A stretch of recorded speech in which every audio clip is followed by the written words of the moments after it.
Hi, my name is Harry Lightman, and I'm a licensed psychologist here in the Commonwealth of Massachusetts.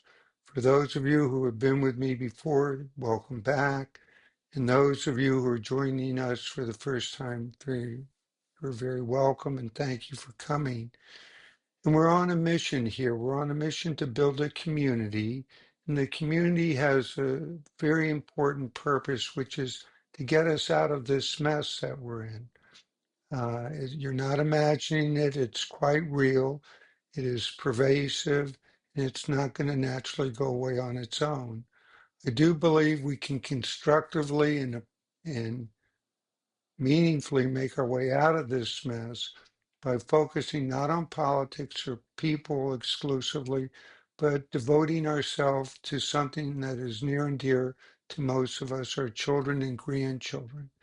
We can hold to that common ground, we will find our way out of this mess. So if we focus on our grandchildren, children, we necessarily have to focus on the notion of development. And when we focus on development, we understandably have to focus on the cornerstone of that process, which is reality. Last couple of videos have explored the unquestionable value of upholding reality and the terrible consequences if we don't. Today we're in a little different place where we're here to appreciate what got America to such an outstanding place, emotionally, psychologically, and in its world standing. And I see this country as faltering terribly along the way, both in inaction, which would be allowing the Jim Crow South to endure for decades, or action, which would be the tragic internment of Japanese American citizens during World War II. But through those terrible, faltering moments, the vast majority of us have stuck together in the belief that we're moving in a better direction, a more positive direction, and we're getting there through the process of addition. The process of addition being something that literally improves us in increments in some way or manner. And I think the reason why many people are so upset right now is we're being exposed to a process of subtraction, which there are ruthless, senseless, needless, um, taking away deprivations that don't seem to help anyone really. So we're going to focus on the power of addition here today and celebrate it. And we're going to celebrate it in a wonderfully patriotic way, and that is addressing the journey, the wonderful journey of the song we know as America the Beautiful. The person responsible for this wonderful song is Catherine Lee Bates. Born in Falmouth, Massachusetts in 1859, she is a minority in many different ways of the time. She, of course, is a woman, which means that she is a secondary status to all the men in the culture. And she is even though she's a woman, she is without the vote. Suffrage only comes into effect in this country in 1921. So, and she's a minority then by going off to college. She becomes a member of the second class of an all-women's college, Wellesley. And then later on, she is another minority in that she's likely gay and in what is known as a Boston relationship. So this remarkable woman gains faculty status at Wellesley College, and in the summer of 1893 goes out to Colorado College to teach some summer classes with some of other teachers on a break during the weekend. She goes to the top of Pikes Peak, where she is in awe of her surroundings, and hurriedly scribbles down what is a poem titled America the Beautiful. Miss Bates revises the poem several different times and then eventually settles upon it in the format of a song. So now we have the lyrics to this remarkable song, but no melody, which is quite a story in itself, the melody. So enter Samuel A. Ward, who is an organist and director of a choir in the Grace Church in Newark, New Jersey, who in 1882 had written the melody to a religious song called Materna. And so, in fact, if you keep track of the chronology here, the melody for what eventually is America the Beautiful is written a decade before the lyrics are. The pairing of the lyrics and the melody occur in 1910, 1911. Mr. Ward has already died in 1903, so isn't even around to appreciate this majestic, absolutely wonderful pairing. But it is an instant hit with the American public. And now moving forward to 1931, the popularity of the song leads it to be considered to be the national anthem in the contest with the Star Spangled Banner. Now, for you folks familiar with American history, you'll recognize 1931 as the Great Depression and the presidency of Herbert Hoover. And so, not surprisingly, he can't get it right. The Congress can't get it right, certifying the Star Spangled Banner as the national anthem over America the Beautiful. So, America the Beautiful, of course, endures as a wonderfully popular song and finds its way into the hands of Ray Charles in 1972, where it is rearranged and sung as it should be as an anthem. So let's listen to the remarkable talents of Ray Charles singing America the Beautiful.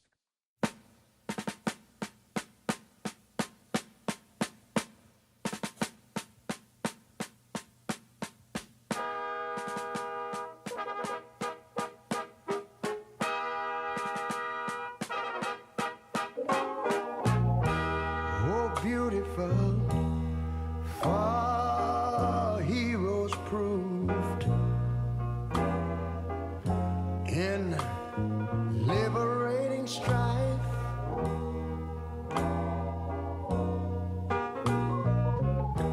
Who more than self their country loved,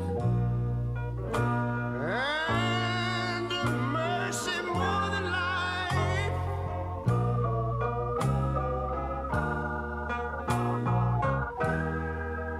America, America, make God thy gold refined, till all success be nobleness, and ever again divine. And you know, when I was in school, we used to sing it something like this. Listen here. Oh, beautiful, far spacious skies, far amber waves of grain,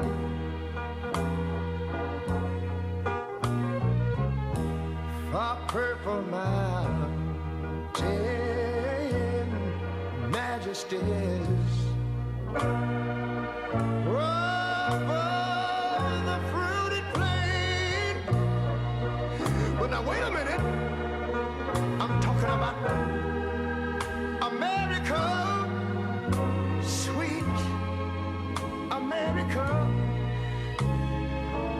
You know, God done shed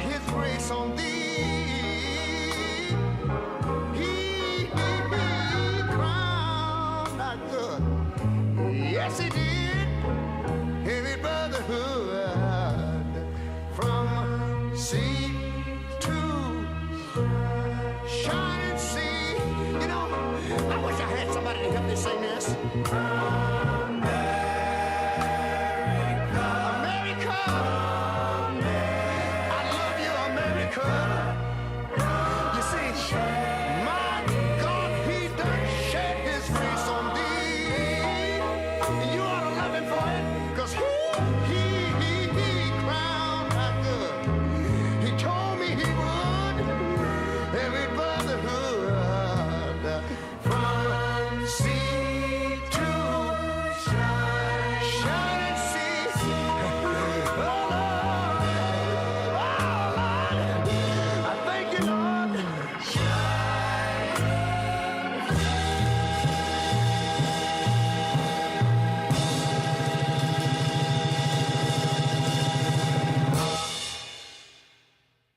Now let's move ahead to the year 2005 in our saga of this country evolving through this remarkable process of addition. And in 2005, I'm specifically referencing the creation of Liberty Puzzles out there in Boulder, Colorado by two white dudes, Chris Worth and Jeff Eldridge. And this is notable in that these two guys believe that to bring families closer together, let's do it by doing jigsaw puzzles. And they go about this by creating very elaborate wooden puzzles. But again, it's operate on the notion, the addition here is to family life. Let's get back together by doing things together. So um, let's think about this now in terms of our present situation where Uncle Sam really needs you, you being literally a piece of the puzzle and significant part of the puzzle. And the significant part of the puzzle is American life. And we all need to be active now, not on the sidelines at all. And so let's see how the notion of addition with puzzle making. Now we're going to pair that effort of puzzle making with Ray Charles, and we'll see where it takes us.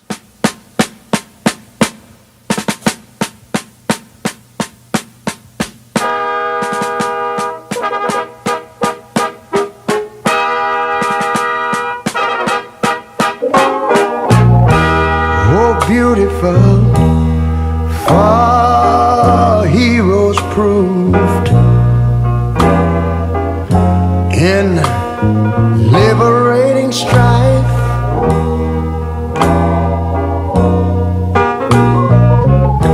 Who more than self their country loved, and mercy more than life.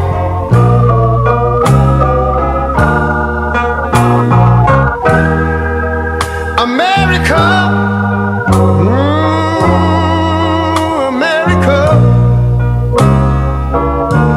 make God thy gold refined, till all success be nobleness, and ever again divine. And you know, when I was in school, we used to sing it something like this. Listen here. Oh, beautiful, far spacious skies, far amber waves of grain,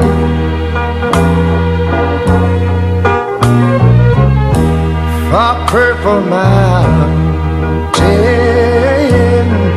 majesties, over the fruited plain.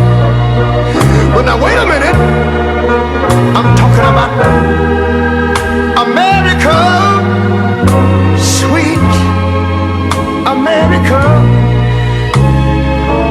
You know, God done shed his grace on thee.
thin. The process of addition has served this country very, very well. Let's keep at it. Let's end today with appreciation of the artist who created that picture that you just put together. It's a puzzle that the artwork is actually titled 4th of July, 1916, and the artist is Child Hussam. Certainly early in his career as a struggling young artist in Europe, he did not discourage a more exotic notion to him with his swarthy complexion, his name, and he had a tendency to sign his pieces with a crescent. But once he returned home, he became a wildly successful artist, proudly claimed his heritage as a son of Dorchester, Massachusetts, and just had a wonderfully prolific career.